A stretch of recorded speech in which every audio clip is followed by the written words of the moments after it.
Good morning, ladies and gentlemen. Welcome to the Lewis Basketball Network. It is your boy Lewis, man, and I'm back once again with another banger with yet another video. The regular season is over, guys. The playoffs are set. In the Western Conference, you have the number 1 Golden State Warriors against the number 8 Clippers. You have the number 2 Denver Nuggets against the 7th seed San Antonio Spurs. The number 3 Blazers against the number 6 Thunder, and the 4th place Houston Rockets going against the number 5 Utah Jazz. The Rockets screwed themselves over by losing that pivotal game to Oklahoma City. And now, because of that loss, if had they won, they would have been the 2nd seed because they own the tiebreaker over the Nuggets. But because they lost, they slipped all the way to 4th, and the Nuggets and Portland winning. So that was huge because now, instead of possibly meeting the Warriors in the Western Conference Finals, they have to possibly meet them in the 2nd round of the playoffs. So I think if the Rockets can beat the Warriors in the 2nd round, if those two teams happen to meet, then the Rockets are going to the NBA Finals, in my opinion. I mean, but things can change, and the way the Western Conference is, you don't know what's going to happen. So here are my predictions for the Western Conference. In the West, I think the Warriors will gentlemen sweep the Los Angeles Clippers. I mean, it's possible they could get them in a 4-game sweep. It's possible, but I think the Warriors will get them in a gentleman sweep. I think the Clippers will get one because the Warriors are known to be kind of lazy. I think they'll be geared up and ready to go. But remember, Patrick Beverley's on the Clippers, and we know what he does to opposing point guards, especially just ask Russell Westbrook in 2013 and the way he was hounding Curry in 2016 in the playoffs in that first game until Curry injured his ankle in 2016, if you remember that. The MCL happened on a wet spot, so that was an accident. But I'm saying, Patrick Beverley is known for that, so just, keep your eye on that. Klay Thompson with his knee injury. You have to remember Livingston is injured as well. So the Warriors have about 5 players injured. Also, remember Damian Jones is out for the season. So, they're a little bit, that. But I think the Warriors will possibly get together. But I have them winning in 5 in a gentleman sweep over the Clippers. I think the Clippers are good enough to get one. And you got to give them credit. They won 48 games without an all-star. That's a testament to the coaching staff. They got good players, and Doc Rivers did a phenomenal job with that team. So you got to give them a lot of credit. In the number 2 matchup, number 2 Denver against San Antonio. Now, I like the Nuggets. They are very deep. They're an up and coming team, and like I said, they're very well coached. I just think Jokic is going to have to be a little more selfish if they're going to win. Also, Paul Millsap is going to have to step up, and he is older at 34 years old. I'm interested to see what the young kids in Jamal Murray and Gary Harris and Will Barton and Monte Morris, what these guys are going to do, man, and Malik Beasley. I'm interested to see how those young guys are going to react to the postseason. But I think that the lack of a go-to guy and their inexperience, to me, is why I have the San Antonio Spurs in an upset, winning in 6 games. I'm not saying that Denver can't win. Denver is good. They're a 2 seed. They got home court advantage. They worked hard for it, and they had a great year. So shout out to the Nuggets. But I think the Spurs, with their experience, and I think Greg Popovich knowing how to coach and get the best out of his players, I smell a 6-game upset.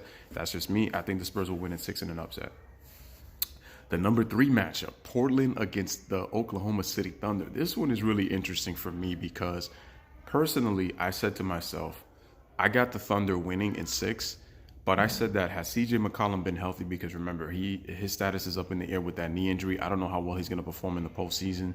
Also, remember, Nurkic broke his fibula, so he's out for the season.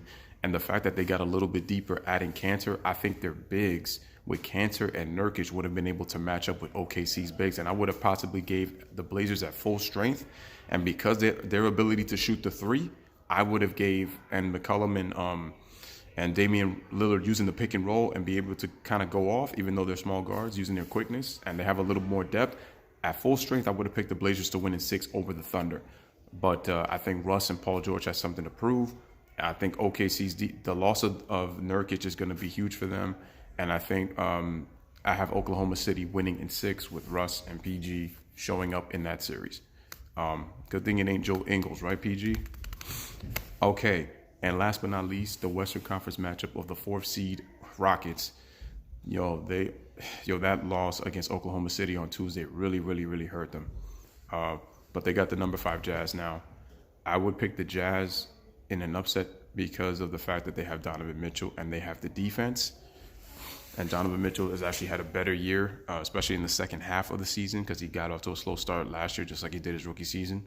But I think that the Jazz, as much as, you can win games on your defense and you have a chance, but the key thing is going to be to limit Harden's free throw attempts and make Harden a scorer to make the Rockets more of an isolation team. And that, in the Rockets, they're streaky. They live by the three, they die by the three. But I think the Rockets have too much firepower, especially when they're clicking on all cylinders. I think they're going to be too much for the Jazz.